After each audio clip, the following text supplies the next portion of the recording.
Hey guys, আসসালামু আলাইকুম। Welcome to my another video. চলে আসলাম বরগুনার সবথেকে বড় চাইনিজ রেস্টুরেন্ট উৎসবে। প্রথমে ঢোকার পর রেস্টুরেন্টের ইন্টেরিয়রটা দেখে আমার যদিও আহামরি কিছুই মনে হয়নি, তবু এমন ছোট শহর হিসেবে একটা বেশ ভালোই লেগেছে এটা আমার। তারপর একটা কর্নারে বসে একটু ঢং করে নিলাম, এই যে একটু ঢং করছিলাম ক্যামেরার সামনে।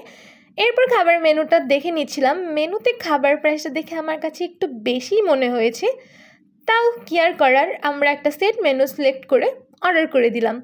এরপর খাবারের জন্য অপেক্ষা করতে করতে বোরিং লাগছিল, তাই একটু ভিডিও করে নিচ্ছিলাম নিজের ফাঁকে। আমার ক্যামেরাম্যানকেও দেখি আমার অ্যাস্থেটিক ভিডিও বানানোর চেষ্টা করছিল, দেখে আমিও একটু পোজ মেরে নিলাম।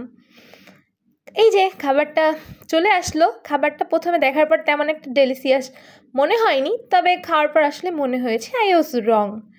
এই যে আমি খাওয়ার একটা ভিডিও নিচ্ছিলাম। খাবারটা যথেষ্ট ভালো ছিল, কিন্তু ভুলে গিয়েছিলাম খাবারটা খাওয়ার পর রিয়াকশন দিতে। তাই পরে আবার নতুন করে খাবারটা খেয়ে রিয়াকশন দিচ্ছিলাম যে না, খাবারটা অনেক ভালো হয়েছে। ও গাইস, আমি এখন কোকাকোলা রেখে স্প্রাইটের ভক্ত হয়ে গেছি। এই যে okay guys, bye bye, see you letter.